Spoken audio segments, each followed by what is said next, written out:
और खबरों में सबसे पहले बात करेंगे कोरोना अपडेट्स की। तो कोरोना वायरस का संक्रमण रोकने के लिए लागू लॉकडाउन में छूट देने पर मुख्यमंत्री हेमंत सोरेन आज फैसला ले सकते हैं। भारत सरकार ने लॉकडाउन 4 में दी जाने वाली छूट को लेकर रविवार रात सभी राज्यों के साथ विमर्श किया।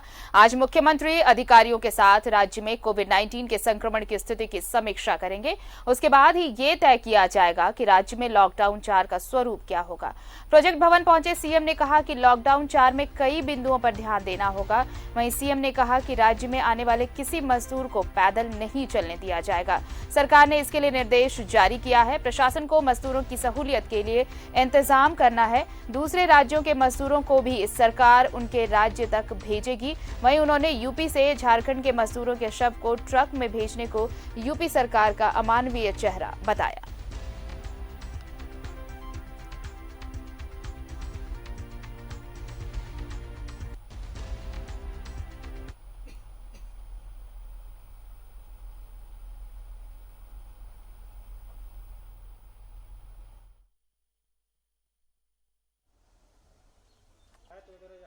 किस तरह का आप लोग प्लानिंग कर रहे हैं? देखिए, अभी नया गाइडलाइन आया है। कल रात में ही ये प्राप्त हुआ है शाम को। अभी इस पर हम लोग चर्चा करेंगे और मोटा मोटी लगातार हम लोगों की नज़र है कि किस तरीके से हम लोग आने वाला समय में लॉकडाउन का पालन करेंगे, कहाँ छूट देनी है, कहाँ नहीं देनी है। क्योंकि हम पहले भी बताए थे कि हमारी समस्या तो तब बढ़ेगी जब प्रवासी मजदूर वापस आएंगे और जहां ग्रीन जोन है वो तुरंत उसको ऑरेंज रेड में कन्वर्ट भी हो रहा है। और इसको ध्यान में रख करके हम लोग निर्णय लेंगे, क्योंकि ये भी निर्णय लेना ज़रूरी है कि किस सारी चीज़ें थम सी गई हैं, उसमें गति कैसी आएगी। अब तो नए सिरे से सोचना है कई चीज़ों पर। इसलिए अभी तो मैं खुद ही पदाधिकारियों के साथ बैठक करके ये आज शाम तक सर, एक छोटा सा सवाल सर कि आप लोग एक स्टैंडिंग इंस्ट्रक्शन दिए हैं, आप ट्विटर के माध्यम से दिया है, एक बार हम लोग सुनना चाहते हैं कि मैंने किस तरह से आप लोग घर पहुंचाने का। देखिए, हमने जो लगातार आप लोगों के माध्यम से ये जानकारी प्राप्त हो रही थी कि सड़कों पर लोग चल भी रहे हैं और मर भी रहे हैं, कोई एक्सीडेंट से मर रहा है, कोई भूख से मर रहा है। ये बहुत दर्दनाक स्थिति बनी है और बन भी रही है। अभी भी लगातार ये चीज़ें जारी है। तो हमने ये स्पष्ट रूप से अपने प्रशासनिक महकमे को निर्देश दिया है कि राज्य के अंदर कोई भी व्यक्ति पैदल ना चले, चाहे वो किसी भी राज्य का हो। और हमने उनको सुरक्षित स्थान पर पहुंचाकर उनको खाने पीने की व्यवस्था कर उनके गंतव्य स्थान तक पहुंचाने का निर्देश दिया है। और साथ में फिर भी राहगीर कहीं ना कहीं इतनी बड़ी संख्या में देश में जिस तरीके से प्रवासी निकल पड़े हैं अपनी घरों की ओर, ना जाने किस गली मोहल्ले से निकल जाएं, किस रास्ते से आ रहे हैं, पता नहीं चल रहा है। तो इसलिए हमने हाईवेज़ में भी जो हम लोगों का सामुदायिक किचन है उसको भी चलाने का निर्देश दिया है और वहाँ पर राहगीरों को मुफ्त भोजन देने का भी निर्देश दिया है। पानी की पूरी उपलब्धता हो, छायादार जगह हो जहाँ पर लोग थोड़ी देर आराम भी कर पाएँ।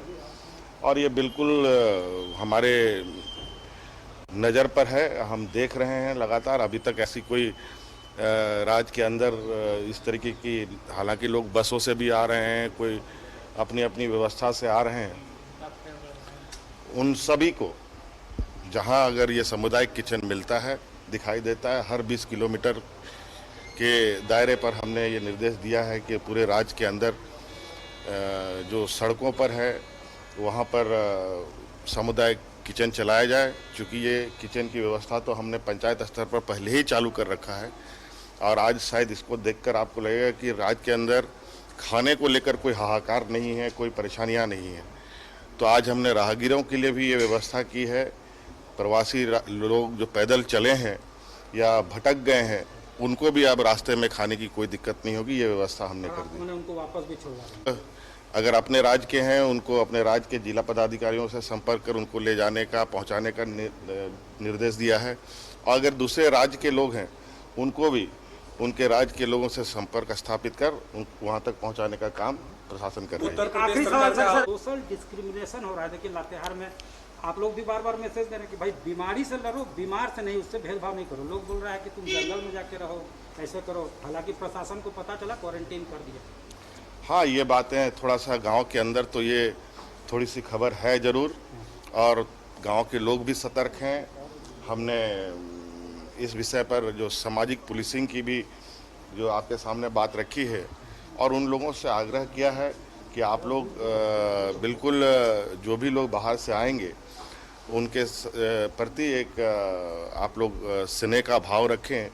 कोई भी किसी भी तरीके का कोई ऐसा अभद्र व्यवहार ना हो जो हमें शर्मसार करे। और अगर आप लोगों की सुरक्षा में कोई चूक होती है तो ये निश्चित रूप से गांव के लिए, लोगों के लिए बहुत तकलीफदेह होगी। तो इसके लिए आप प्रशासनिक व्यवस्था की मदद ले सकते हैं। और आज हमने पंचायत स्तर पर भी क्वारंटाइन का व्यवस्था कर रखा है, जहां गांव के ही लोग अपने गांव के लोगों की देखभाल कर रहे हैं। और ये बहुत बेहतर तरीके से चल रहा है। और इसी का नतीजा है कि रांची में भी जिस तरीके से संक्रमित लोग ठीक हुए हैं, जिसको आए दिन एक बहुत बड़ा हवा बनाया गया, रांची को, हिंदपीढ़ी को टारगेट किया गया। और आज मुझे लगता है कि बहुत जल्द अब ये रांची, हिंदपीढ़ी रेड जोन से बाहर आ जाएगा, ऐसी मुझे उम्मीद है। उत्तर प्रदेश से सरकार अब मजदूरों के साथ जो व्यवहार है वो तो पूरा देश देख रहा है। अब इस पे मैं बहुत ज़्यादा टिप्पणी नहीं करना चाहूँगा।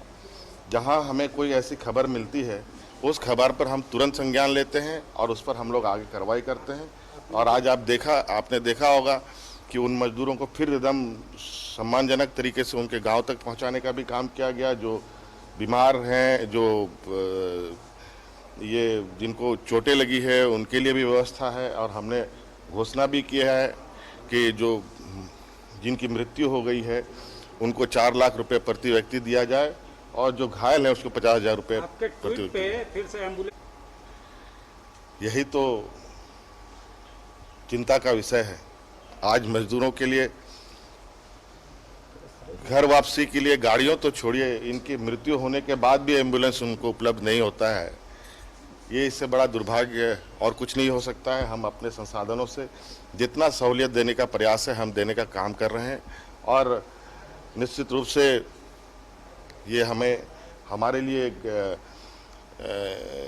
एक ऐसा समय है जहां हमें सरकार को अपनी एक संवेदनशीलता के साथ इन मजदूरों के साथ खड़ा रहने का हमने संकल्प लिया है, और आज लोग खड़े हैं। शिविर लग रहे हैं, उस शिविर में क्या सुविधाएं हैं, भोजन की, पानी की, रहने की, कहाँ कमी खामी है, और कैसे ट्रेन और 76 ट्रेन का एनओसी हम लोगों ने दे दिया है। 64 ट्रेन आ चुकी है और 76 ट्रेन का एनओसी दिया गया है, वो आने की स्थितियां में है। बहुत जगह पर बस जा रहे हैं। अभी तक करीब 68,000 लोगों को हम लोगों ने बस से लाने का काम किया है। इसके साथ जो पीडीएस सिस्टम है, जो हमारा दीदी दाल भात योजना है, मुख्यमंत्री दाल भात योजना, और भी जो हम आपदा के तरफ से जो है सूखा अनाज वगैरह बांटने का है, ये सारी चीज़ों पर भी चिंतन मनन किया गया है। इसके साथ साथ जो गरीब लोगों को, जैसे टेम्पू चालक हैं, ठेला वाले हैं, छोटे छोटे दुकानदार हैं, जिन लोगों ने उधार लेकर गाड़ियां खरीदी हैं, उन लोगों को कैसे करके उनको अभी 3 महीना तक उनसे पैसा नहीं लिया जाए, और साथ में जो इंटरेस्ट का पैसा है वो भारत सरकार को हमारी सरकार लिखेगी कि वो भारत सरकार 3 महीना का जो पैसा इंटरेस्ट का, वो पैसा उसका माफ़ किया जाए। साथ ही साथ अभी जितने भी प्रवासी लोग आ रहे हैं, एक बढ़िया बात है कि जांच का दायरा हम लोगों ने बढ़ाया है, और अभी प्रत्येक दिन करीब करीब 2000 के करीब टेस्टिंग की सुविधा बहाल हो रही है। 3 हमारे नए जो है लैब तैयार हो रहे हैं, वो हमें लगता है कि कुछ ही समय में तैयार हो जाएंगे, जिससे हमारा टेस्टिंग का जो हमारी शक्ति है वो बढ़ जाएगी। कुल मिला के हम लोगों ने बहुत गंभीरतापूर्वक सभी विषय पर ध्यान केंद्रित किया है और हमारे माननीय मुख्यमंत्री जी का दिशा निर्देश है कि हमारी सरकार संवेदनशील सरकार है और हमारे राज्य में एक भी आदमी भूखा ना रहे। इसके लिए सभी चीज़ों पर हम लोगों ने गंभीरतापूर्वक पहल की है और हम समझते हैं कि जहाँ पर भी कहीं भी कमी खामी होगी, उस कमी खामी को दूर करने के लिए हम लोग एकदम सूक्ष्म सर्वेक्षण करेंगे। नहीं, देखिए, रियायत देने को लेकर अभी हम लोगों ने जो बैठक की है, उस बैठक का लबोलबाब ये है कि जो माइग्रेंट लेबर आएंगे, जो हमारे स्टूडेंट आएंगे, जो हमारा पीडीएस सिस्टम है, जो लाने की व्यवस्था है ट्रेन और बसों से, जो आम लोगों को पास देना है, और जो हमारे गरीब लोग हैं, टेम्पो चालक, रिक्शा वाले, ठेले वाले, गुमटी वाले, इन लोगों को कैसे सुविधा दी जाए, इस पर विचार हुआ है। अब इसके आगे जो है वो माननीय मुख्यमंत्री जी के नेतृत्व में जब फिर बैठक होगी, या माननीय मुख्यमंत्री और हमारे प्रधान सचिव इस विषय पर आपको ज़्यादा कारगर तरीके से बताएंगे। एक सवाल लेना चाहेंगे, किस तरीके में कैसे इस पूरी व्यवस्था से लड़ाई लड़ी जाएगी? नहीं, पूरी तरीके से स्वास्थ्य विभाग, आपदा विभाग, हमारी सरकार पूरी तरीके से तत्पर है और पूरी मजबूती के साथ हम लोग प्रयासरत हैं। इसलिए कहीं कोई मन में चिंता नहीं, भय नहीं, कोई हम लोगों में अंतर्द्वंद नहीं। सारी चीज़ें व्यवस्थित हैं और सारी चीज़ों पर माननीय मुख्यमंत्री का सूक्ष्म निरीक्षण है। सारे बड़े अधिकारी अपने अपने विभागों में गंभीरतापूर्वक पहल कर रहे हैं।